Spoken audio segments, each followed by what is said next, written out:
De ellos llegan pensando de que vamos a hablar de las drogas, a ver qué drogas son las más fuertes, cuáles drogas son las actualizadas, esto. Pero no, señores, el problema no son las drogas. Ustedes me van a decir, pará, me levanto y me voy. Si venimos a un lugar a hablar de sustancias, conductas compulsivas, ¿cómo el problema no son las drogas? No. El problema no son las drogas, sino la consecuencia de otros problemas que nos llevan a refugiarnos en el consumo, a refugiarnos, a querer buscarlo como escape, a querer anestesiar ese dolor que tenemos, a veces por no ser escuchados de chicos, a veces por abusos emocionales, abusos sexuales, abusos físicos, que no pudimos detectar a tiempo, que no pudimos trabajar sobre el proceso de desarrollo. Entonces, fíjense ustedes cómo empezamos esta charla, ¿no? El problema no son las drogas, sino la consecuencia. Esto para que lo anoten, que lo tengan presente siempre. ¿Qué quiere decir esto? Que hay que fijarse siempre en lo que subyace. Las comunidades terapéuticas que tenemos la posibilidad de viajar en Argentina, en Latinoamérica, ahora nos vamos a Chile, después a Colombia, siempre trabajamos con la persona, en el ser, en el sujeto, qué es lo que le sucede, qué es lo que lo atraviesa, cuáles son los traumas. A veces hay situaciones que ni ellos pueden detectar y están insertadas en el inconsciente.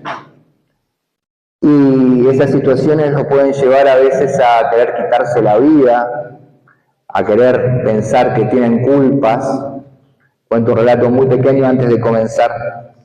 Hace muy poquito me tocó un caso de una muchacha que se quería quitar la vida y había tenido 8 intentos de suicidio, para que tengamos al tanto de eso, que es súper importante, ¿no?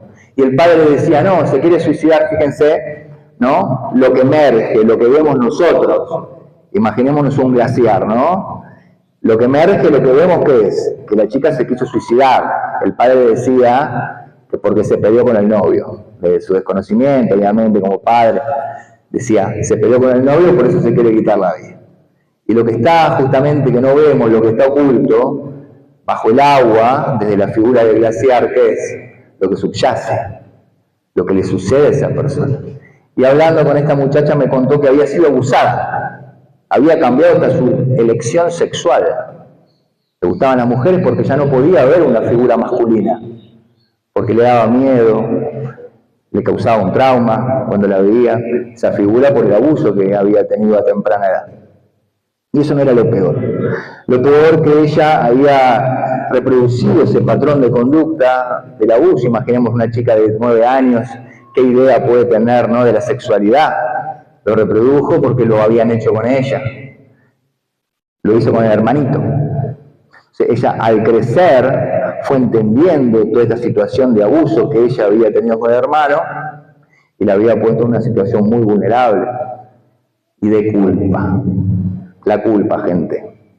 Yo de acá voy a venir a decirle, cambiemos la palabra culpa por responsabilidad. Porque la culpa no puede llegar a matar. La religión nos transmitió a través de muchos años, ¿no?, también la culpa. La culpa si pecamos, la culpa si no hacemos las cosas bien, la culpa si no somos perfectos, la culpa si no me caso con la persona adecuada, la culpa que... Acá venimos a experimentar la vida. ¿A fallar? Sí, claro. Yo estuve internado 4 años en el Borda y a través de mis errores encontré mi propósito en la vida. Y esta muchacha detectó justamente que lo que llevaba a querer quitarse la vida, a autoeliminarse, ¿qué era? La culpa. Fíjense ustedes, ¿no? Consumía también, pero ese consumo era necesario para anestesiar su culpa. Uno de tantos casos, ¿no? Pero bueno. Para las personas que quizás no conocen la problemática de las adicciones, hay gente seguramente que no conoce, que no tiene un familiar, que se acercó quizás solamente para conocer qué es esta problemática psicosocial de las adicciones, que tanto se habla, si el adicto es un delincuente, si el adicto es una porquería, si la familia tiene la culpa. Bueno, a responder algunas preguntas, ¿no?, quizás que están hoy en el imaginario social. Les voy a contar una breve historia muy pequeña de un muchacho, que creo que ustedes lo conocen, que le tocó vivir una situación, creo que una de las peores situaciones que le puede tocar vivir a un ser humano. Se llama Carlos Páez Vilaró. ¿Alguien recuerda la tragedia de los Andes? La de la famosa película Viven, la Sociedad de la Nieve, ¿se acuerdan? Bueno, es un caso real, obviamente. Este muchacho, bueno, imagínense ustedes, recuerden un poco lo que pasó en ese momento, iban a jugar un partido de rugby los uruguayos, ¿no? Una final, en ese momento cayó el avión por fallas, desperfectos técnicos, y se encontraban en el medio de la nada, un frío terrible, si tuvieron un frío estos días, imagínense ahí, ¿no? Tuvieron que estar casi 2 meses.